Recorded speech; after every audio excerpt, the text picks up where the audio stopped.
the risk that the Browns had to take with I love you, Cleveland, and I love you, Ohio, and a very pleasant welcome to this week's version, Bonus Time with Drennan, here on the Big Play Sports Network. Hi, I'm Bruce Drennan, along with Ryan Smith, my producer. It's great to have you aboard for this week's version. We have so much on the platter, but Ryan, how you doing, partner? I'm doing pretty well, Bruce. How are you today? I'm good. No guest today because we have so much material to cover in what has transpired and what is about to happen in the future in the world of sports, and particularly here in Cleveland. So let me begin with the Browns.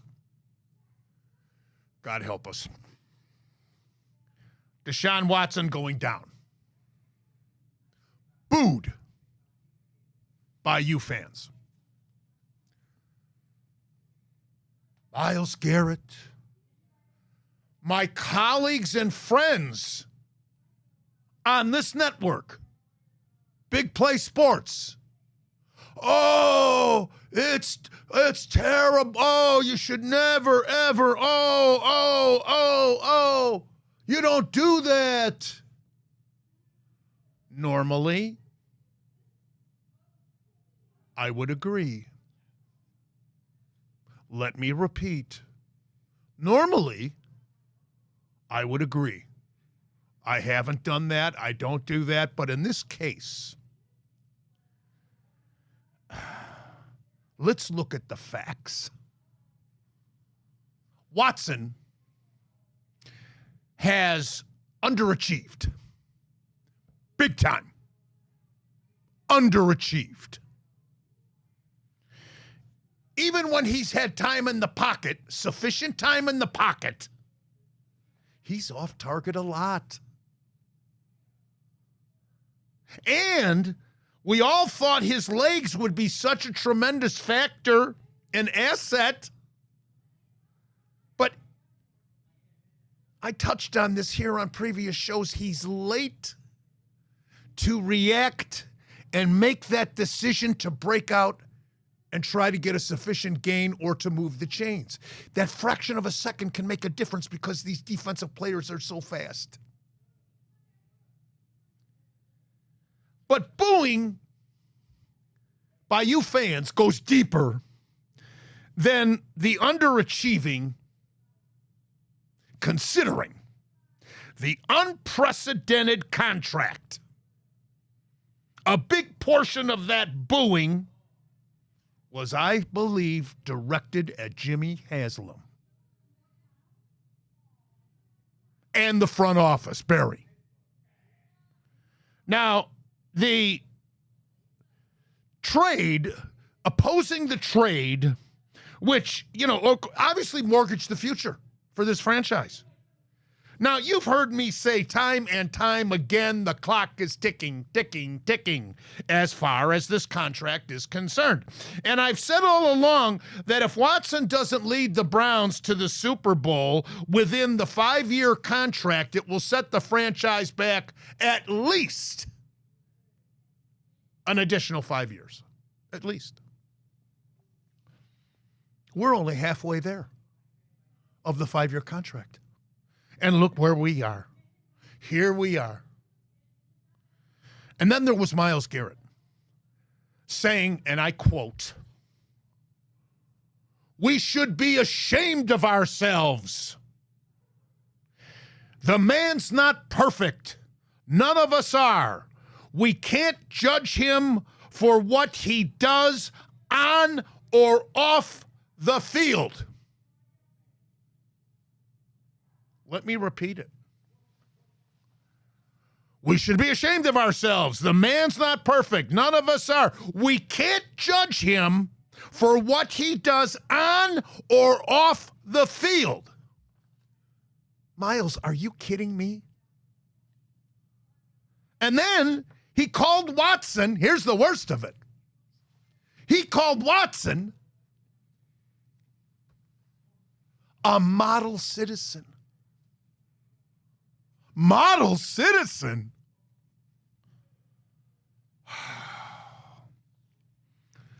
My reaction is from an objective talk show host perspective who supported this trade because I didn't think that Mayfield was a championship quarterback to lead us to the Super Bowl. And maybe I'm wrong on that based on what he's doing with Tampa Bay. We will see. Maybe I'm wrong. It certainly won't be the first time I've been wrong, heaven knows. But here's my final thought on you fans booing. The outrageous, ridiculous, hard-earned money that you fans have to pay Haslam to watch and support this slop. Slop, I say, gives you every right. You've heard me say over the years that you fans, Browns fans, are the best fans of any professional sports franchise of the four major sports because you love and you are devoted to this dysfunctional joke of a franchise for decades. Since Chuck Noll took over as coach of the Pittsburgh Steelers, they've had three coaches, Noll, Cowher, and now Tomlin. How many have we had? Let alone quarterbacks. You're the best fans in the country, in my opinion. So anybody that tells you you should be ashamed of yourself, bull. You have every right. They're charging you the same amount of money for a meaningless preseason exhibition game as they are a regular season game watching the slop. Slop, I say. I need a drink. Go ahead, Ryan. You need a garage beer, Bruce. I need a garage beer. I need 5,000 garage beers. You know, Bruce, I have a lot of thoughts on this Browns season, and you know, I try to be the optimist that I am, and it's very difficult to do so when it comes to the Browns. And while this might not be, it seems to be the end of the Deshaun Watson era, and I mean him playing quarterback for the Cleveland Browns. I know with the contract restrictions, he'll still be on the team for the foreseeable future. It's not really realistic to get out of that contract. Well, there's no guarantee that he'll be ready by the start of next season with the severity of this injury. And Achilles and you know, Bruce, and I think I utter, when I say this, I think I speak for a lot of fans, is I'm glad that Deshaun Watson playing quarterback for the Browns is over. Now, it came at the heels of an Achilles injury, and I'm sure that's very painful, emotional for Deshaun Watson. And the thing is, I am personally, you can't expect people, and Miles said it as well, to have empathy for Deshaun Watson. I have no empathy for Deshaun Watson. A lot of people don't have empathy for Deshaun Watson, and I frankly don't think he deserves empathy. I'm glad this whole situation, while it might not be behind us because it's going to take years and years and years to recover, I'm just glad that I think I'm done watching Deshaun Watson play quarterback for my football team. Now, here's what I think we should do moving forward.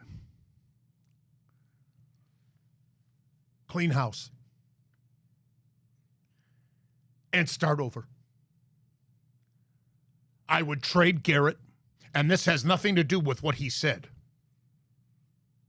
I'm just talking about trying to accelerate the possibility of being a Super Bowl contender sooner than my scenario of the franchise being set back at least 5 more years at the end of the duration of this contract. Now that this has occurred, this contract may be terminated earlier.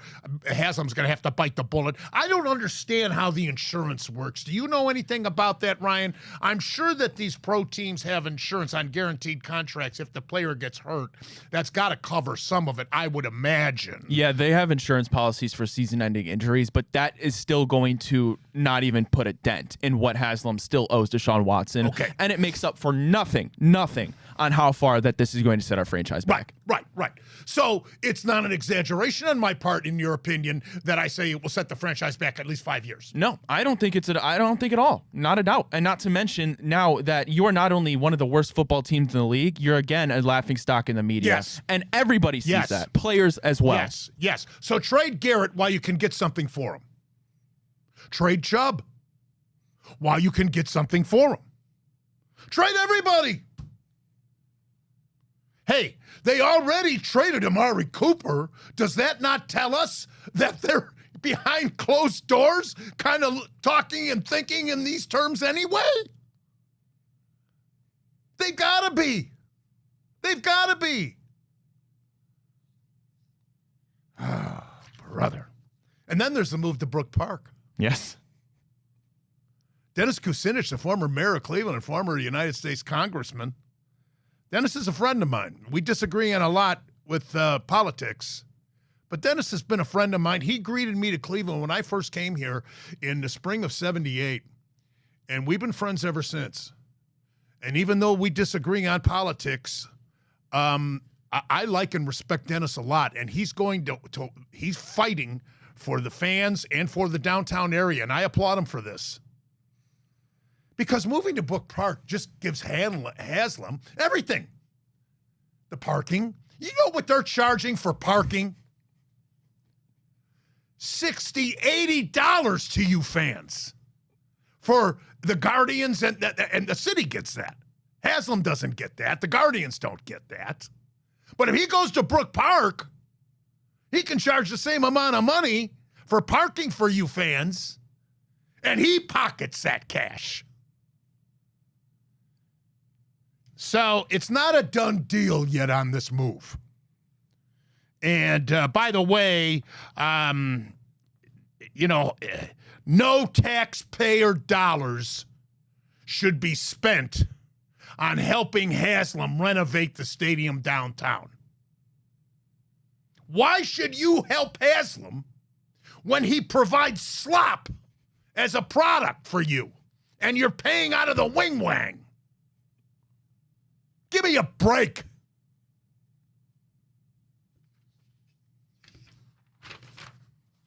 I told you I had a lot on the platter. Yes, and I'm loving it. All right, let's go to the NFL.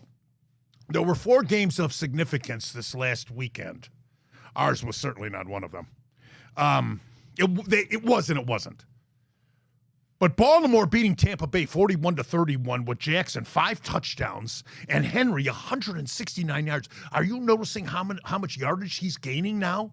Saquon Barkley got back at his old Giants too, by the way, with Philadelphia, but that's not one of the 4 games I'm talking about. This one here I thought was very significant because Mayfield and Tampa appeared to be the team to beat in the NFC South. I predicted Atlanta, and I still think that's going to be a big game. They play each other, by the way, this coming weekend.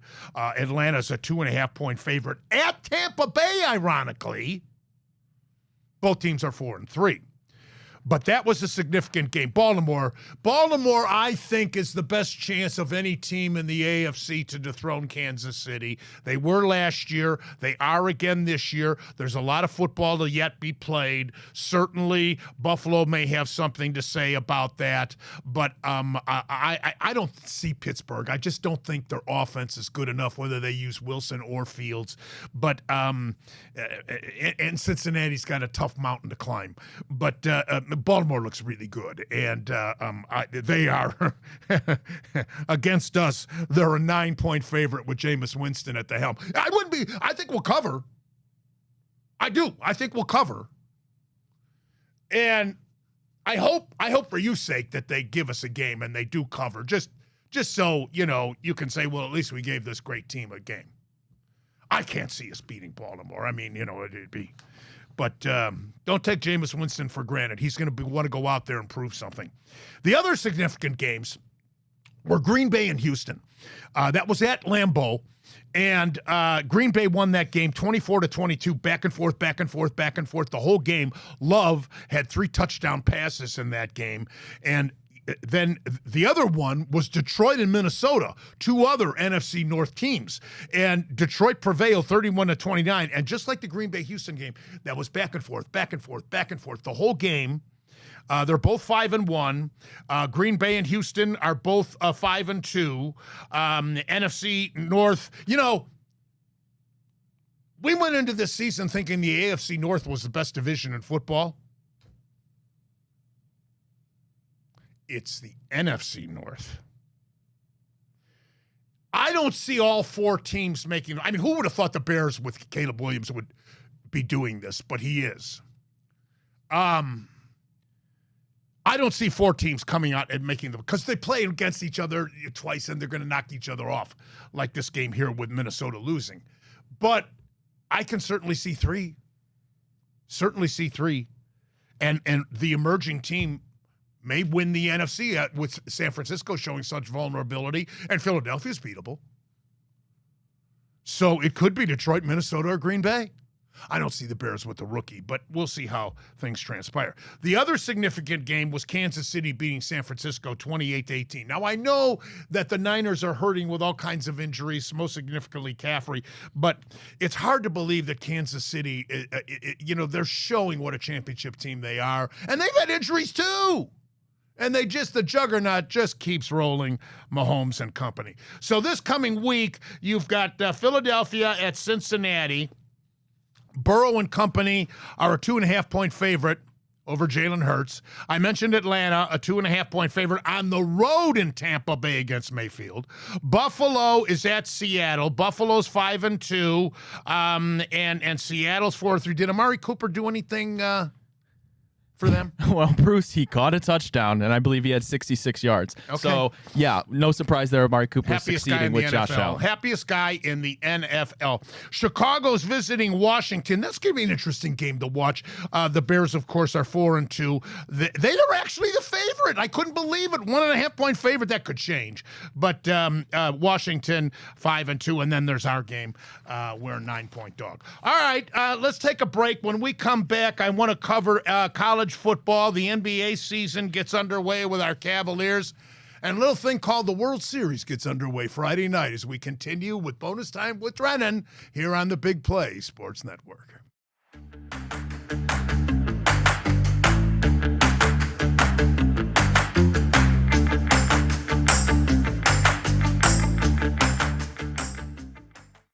Always great to be with you here on Bonus Time with Drennan, Big Play Sports Network. We shift gears now and cover all of the the developments in college football in the first season of this 12-team playoff format that is forthcoming. And wow, let me start with the rankings. As Oregon has launched themselves now into the number one spot. They moved up one spot as a result of Texas losing. Oregon with an easy 35-0 victory over hapless Purdue. Georgia's number 2 in the country. They moved up 3 spots in the AP rankings. They're now 6-1 following their demolishing of the Texas Longhorns. And I say demolishing because the score does not indicate how Georgia dominated that game. Now, they stumbled against Alabama, and people were discounting them. But you've heard me say on the show that the committee didn't do their job last year. And I'm not talking about Florida State. I thought that was the right decision, not putting them in when that quarterback got hurt. But nobody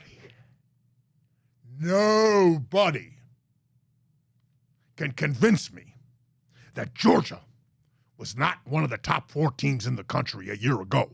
And boy, did they show it against Texas, Ryan. Yeah, and I'm not surprised, Bruce. I don't know if you remember, but on last week's show, I said I still think Georgia right now is the best team in the country. I understood they lost to Alabama, but the way that they came back in the game, and they should have won that game. That was a fluke play at the end. Like, obviously Alabama's talented, but I think Georgia's the best team. Yeah, they were down big in the nation. Stage that comeback, right. And that might not be saying that. I'm not saying Georgia's this world beater, but I think it goes to show the parity in college football this season. Listen, Georgia's offense has its problems. Still, I get that. Carson Beck, 3 picks in this game. I think the longest offensive touchdown drive was something around 35 yards. Yeah. But I still think they have the most talent. They're going to produce the most NFL players. Like, you still have Kirby Smart, the best head coach of college football right now, I believe. And Texas is good. I think Arch Manning is better than Quinn Ewers. I think a lot of people think that. So I think next year they're still going to be a great team. But Georgia, to me, right now is the best team in college football. Oregon might be one, but I bet you Georgia's going to be hosting another national championship. Well, you mentioned parity. Is there a team with a star player that isn't on his 3rd school or 4th? I don't know. But you're right about the parity because Look at Iowa State. Look at Indiana. Look at Pitt. Look at Illinois. Look at Army and Navy, for God's sakes. Now, they're not in the portal scenario, but still, I really am pleased to see that. But anyway, Georgia with the big one. Now, Penn State was idle. They're 6-1, and they're playing at Madison this week against Wisconsin. I think that's a night game. And Wisconsin, even though they're not ranked, they're 5-2, and you know it's always difficult to win in Camp Randall with the Badgers. So we'll see how your old buddy Fickle does in preparing the former Bearcats coach does with the Badgers in that game. By the way, Penn State is a 6.5-point favorite in that game. It might be a trap game, Brian. Yeah, maybe. But the thing is, I watched Wisconsin blow a 14 or whatever it was 17-point lead at USC. And I don't know how that happened with Luke Fickell. I've never seen him blow a lead like that. I've just been waiting for him to bring that program back on the right track. I know this is only his second year, but I figured they'd be further progressed than they are now. Now, USC... Are they good? Riley, are they bad? I don't know. They gotta, out there, those liberals got to be shaking their heads about, was Riley the right call? But not for 1 second, Bruce. Not for 1 second will I be convinced Penn State is the third best team in the country. I agree. No shot. I agree. I'm not a big Franklin fan. Even though I like Delar, the kid from Medina, but he's got to prove himself too. He hasn't proven himself against a quality opponent yet, Ryan. No, he has not. Ohio State was idle, and of course, we're a big 25.5-point favorite against Nebraska. Texas is number 5. They dropped 4 spots with their loss, obviously, to Georgia. They've got Vanderbilt this weekend. They're a 19-point favorite. Let's remember, Vanderbilt beat Alabama. They beat somebody else, too. Jensen Lewis's alma mater, Yes. holding their heads high. Number 6 is Miami. They're undefeated at 7-0. They had a tussle with Louisville. They prevailed 52-45. Now they play Florida State this weekend. They're a 21-point favorite. You may be too young to remember this, Ryan, but every single year, historically, when Bobby Bowden was alive, Florida State-Miami game was one of the biggest games in the country every single year. Both teams were ranked. Miami had gone through several coaches, obviously starting with Schnellenberger, then Erickson, Jimmy Johnson. All throughout those years, Bobby Bowden was at Florida State. And I mean to tell you, there were some close nail-biting games decided by field goals at the very end. That's no longer the case. Florida State, of course, is a joke and in a state of disarray right now after a great season last year until that quarterback got hurt. Tennessee's number 7. They didn't play well, in my opinion, against Alabama. I watched that whole game. They do move up 4 spots. They're 6-1, but they still prevailed against Alabama. So you got to be questioning DeBoer if you're a Crimson Tide fan. 24-17 was the final score as Tennessee's now number 7 in the country. LSU, another SEC team, is number 8. They're 6-1. They are at A&M. A&M is ranked number 14 in the country, and LSU surprisingly is getting 2.5 points. That's Kelly, of course. Number 9 is Clemson from the ACC. They're now 6-1 following their 48-31 win over Virginia. They moved up 1 spot in the AP rankings. Iowa State is 10th, and they're undefeated, by the way. They appear to be the best team in the Big 12. Number 11 is BYU. They are undefeated this year at 7-0 with a victory over Oklahoma State this past weekend, 38-35. Now, get this one. They're at UCF this Saturday. UCF, that's Central Florida, is 3-4, and they're a 1.5-point favorite against undefeated BYU. Don't ask me to explain. I don't get it. But wouldn't that be something if the odds makers are right? They usually are, you know. Notre Dame is number 12. They're 6-1 following an impressive victory over Georgia Tech, 31-13. Impressive victory. And so now they play at Navy, it's really in East Rutherford, New Jersey, the game will be played. And Notre Dame is a 12.5-point favorite over the midshipmen, who are undefeated at 6-0 and ranked number 24 in the country. God bless them. Then comes Indiana, 13th. They're 7-0 with their big win over Nebraska, 56-7. They've got a heck of an offense, and they've got some tough games coming up, including one against Ohio State. We'll see how they fare. They play Washington this week at home, and they're a 6.5-point favorite. Alabama drops 8 spots. They're down to number 15. That's strictly because of reputation, in my opinion. They are 5-2. They play Missouri, who's ranked number 21 in the country with a 6-1 record, and the Tide are a 13.5-point favorite. Pitt is undefeated. They're ranked 19. Illinois is 6-1. They're ranked 20th. They beat Michigan 21-7, and now Illinois will play at Oregon. That's a 3:30 game Saturday, and they're getting 21.5. It'll be interesting to see how Bielema and company fare out there in Eugene and Michigan. Oh God! And then there's Army, who is 7-0. So before I move on, any comments on the college ranks? I would just say this has been a very interesting year. As we know, it's the inaugural 12-team playoff, and I was a little bit concerned that we would see regular season games, not have as much importance to them. But I will say this season has been some of the best product in college football that I can really remember for a long time. And it's going to be interesting when we get down to the thick of it, right? When we get to the selection committee selecting those best 12 teams, the conference winners get the buys, but then it goes back to the selection committee picking out the rest of the teams. It'll be interesting because you're going to have teams like Indiana who could possibly head into that selection being 11-1, 1 loss to Ohio State, something like that, versus what we're seeing in Alabama, who has 2 losses, an SEC team, a giant. You can't imagine a playoff without them. How are you going to value teams like that? Then you bring in the Armies and Navies. If by chance an Army or Navy is undefeated or 1 loss, how do you weigh that against an Alabama or an Indiana with 1 loss? BYU, Iowa State, Indiana, Illinois, Pitt is undefeated.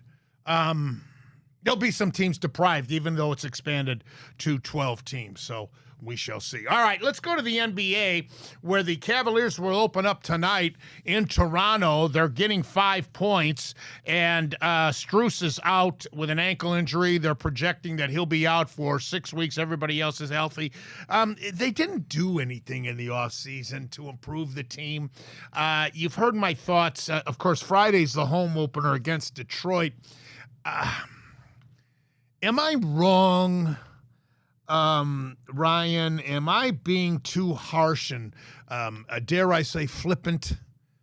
I don't want to diminish the enthusiasm of the fans, but I just can't see the Cavs winning the East. I just can't do it. I mean, they elevated themselves under Bickerstaff to the number 2 seed in the first half of last season, and then came down to 4. But that's where I see them. I just think they're too soft. I just can't see this team winning the East. Am I being too harsh?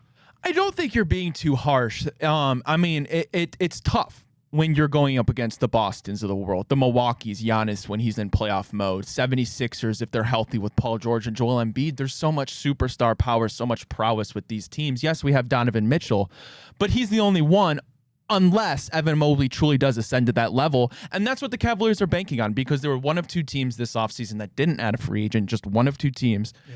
And you bring in Kenny Atkinson, so essentially you're putting not all the blame, but you're basically telling this franchise and the fans that, listen, the problem wasn't the players, it was the head coach. You bring in Kenny Atkinson, and I know you have a hard time buying that, and I do as well. Now, you bring him in because he's this potential player development whisperer with Evan Mobley. He's been with Caris LeVert, Jared Allen, and that is a lot to ask for. You expect Donovan Mitchell to be your superstar, but you're going to need Darius Garland to bounce back in a huge way. You're going to need your role players, your big signings last year, your Max Struses to step up. Yeah. It's a lot to ask for, and listen, I'm excited, but yeah, I don't have expectations of a championship. I can't, and I don't know about the chemistry. When the 4 big guns are in there together, is that chemistry as good as it should be? Is Mobley going to develop like we had hoped into a superstar? I don't know about that either.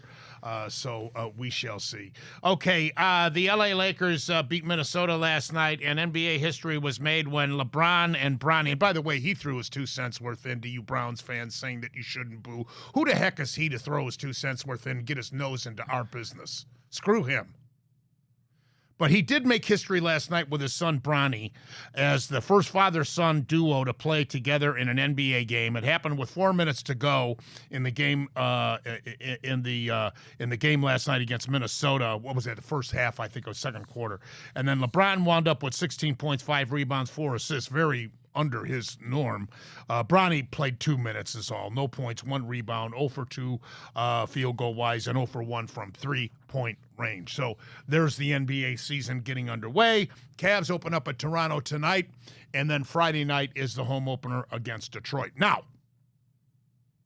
the World Series starts on Friday. Since last week's show, our Guardians have been eliminated. But here's the difference that I say about the Guardians. I could see winning the pennant next year. I can't see the Cavs winning the East, let alone the NBA championship. But I could see the Guardians winning the pennant next year. See, that's the difference.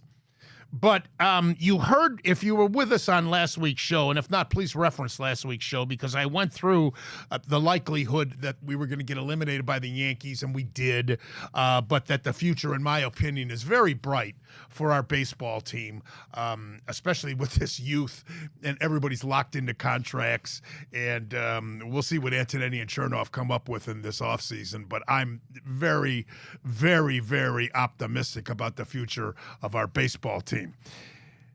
But the World Series starts on Friday with the New York Yankees and the Los Angeles Dodgers. The Yankees wound up at 94-68. That's the best record in the American League. Dodgers 98-64, best record in the National League. Those represented the 2 best records in the entire major leagues. And before divisional play, that's how we determined the participants in the World Series. Best record in the American League, best record in the National League. So it's got that part of history going for it. This is New York's first appearance since 2009. Now, those of you that say that, oh, Dolan's cheap and we'll never, never, never compete. Who would have thought last year that the World Series would consist of Arizona and Texas? Anything can happen when you get into that postseason. And the last time that the big money payroll New York Yankees were in the World Series was 2009. That's a long time ago. So money doesn't necessarily buy you success, and certainly not for the Mets, who spend as much as the Yankees. That's a different show. This is the Yankees' 44th appearance in the World Series. This is the Dodgers' 22nd. That represents the 2 best appearances, top appearances. It's the 4th for the Dodgers in 8 years. Now, this is a record 12th World Series matchup between these two, dating way back to the 40s when the Dodgers were still in New York playing at Ebbets Field. 1941, New York beat the Brooklyn Dodgers 4-1. And 1941 was the year Joe DiMaggio had a 56-game hitting streak, which stands today. 1947, the Yankees beat the Brooklyn Dodgers 4-3. In 1949, the Yankees beat the Dodgers 4-1. And this series featured a guy by the name of Jackie Robinson, who had emerged onto the scene in a losing cause. His team lost to the Yanks. In 1952, the Yankees beat the Brooklyn Dodgers 4-3. And in 1953, the Yankees beat the Dodgers 4-2. This was the emergence of a guy by the name of Mickey Mantle. In 1954, the Yankees didn't win the American League pennant. The Cleveland Indians did. And we got swept by New York, but not the Yankees. They were a fellow American League team. The Giants with a kid by the name of Willie Mays.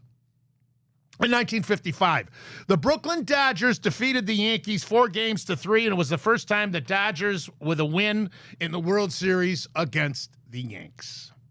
1956, the Yankees came back and won the series against the Brooklyn Dodgers 4-3, and in this series, a fellow by the name of Don Larson not only threw a no-hitter, but a perfect game, the only one in World Series history.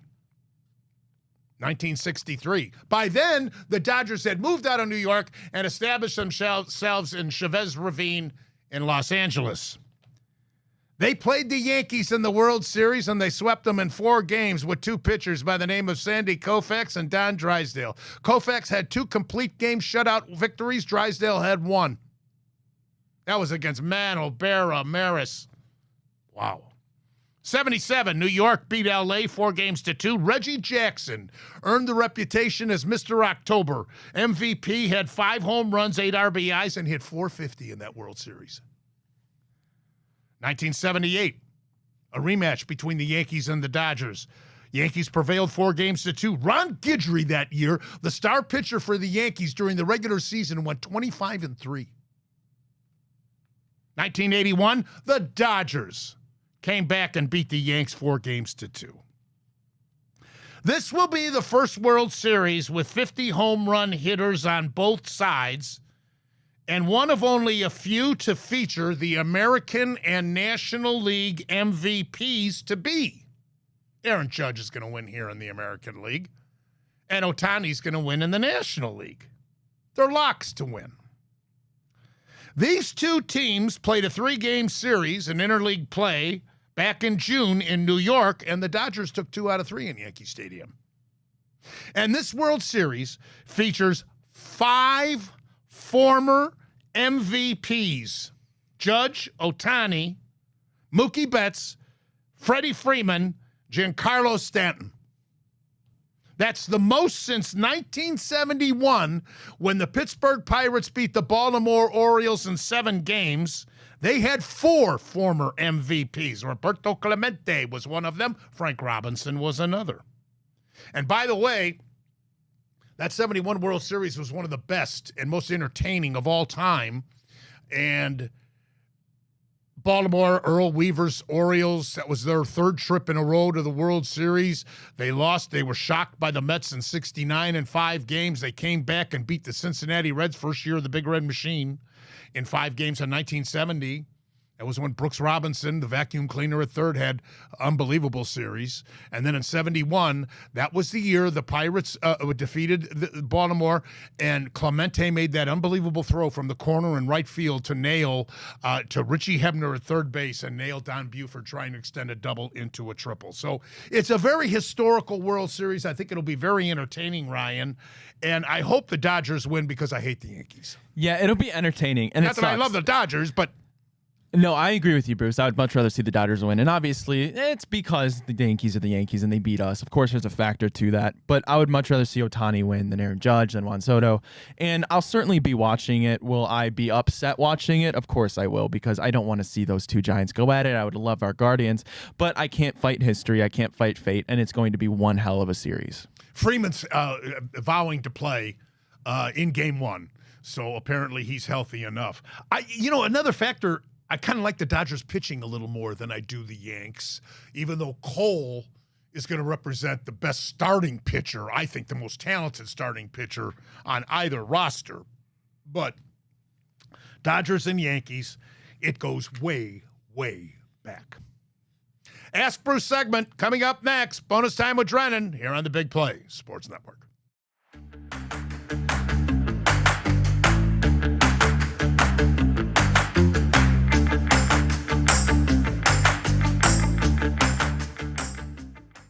Always fun to be with you here. Bonus time with Drennan, Big Play Sports Network. I can't tell you how much I look forward to doing this show with you once a week. They may suggest to have me do it more than 1 day a week. I don't want that handicap of mine going up. Okay? Ask Bruce segment. Fire away, partner.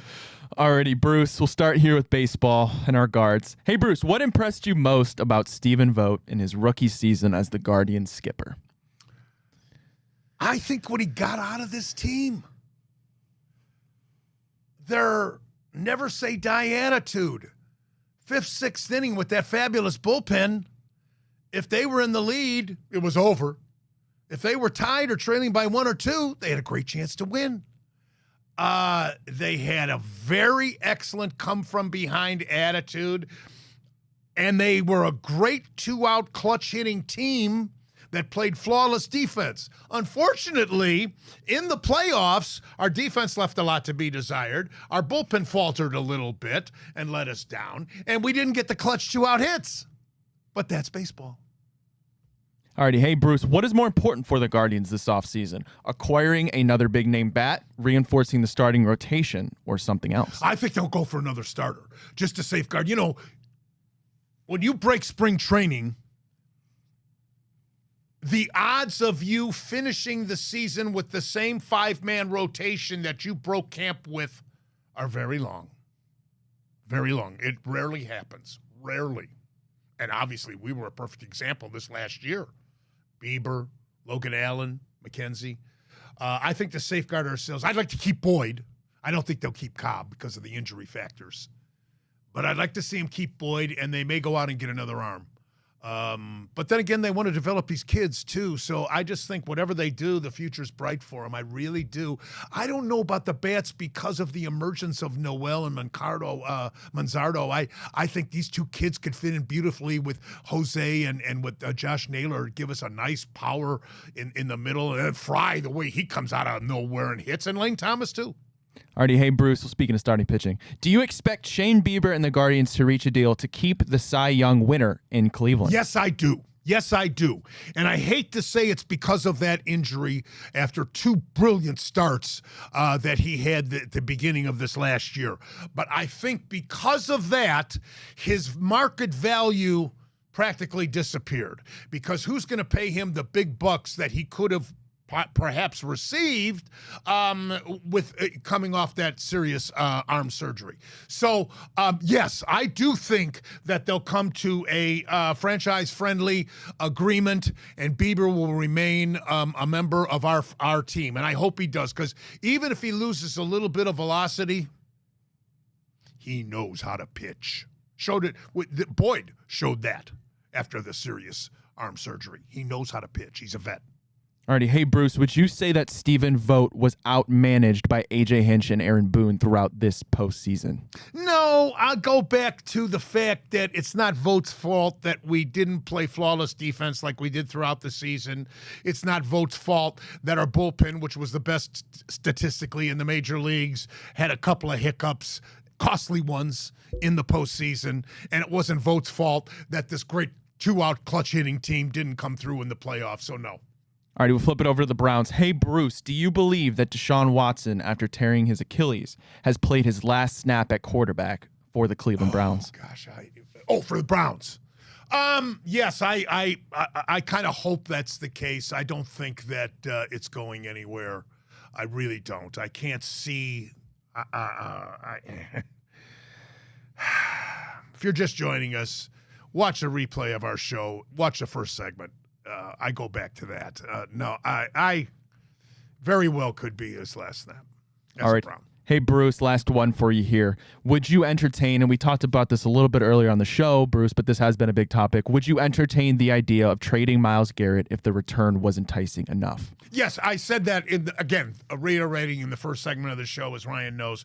I said trade Garrett, trade Chubb, I can get something for him, trade everybody. It's time to rebuild. Clean house. Because try to accelerate the process of getting back to being a contender for the Super Bowl, because right now we're a far, far galaxy away. I was a Star Wars fan. We need a Luke Skywalker, that's for sure. And I'm Bruce Drennan. On behalf of Ryan Smith, thanks for joining us on Bonus Time with Drennan here on the Big Play Sports Network. Have a wonderful week. We'll see you next week. Until then, as always, and most importantly, you remember, love you, Ohio. And I love you, Cleveland.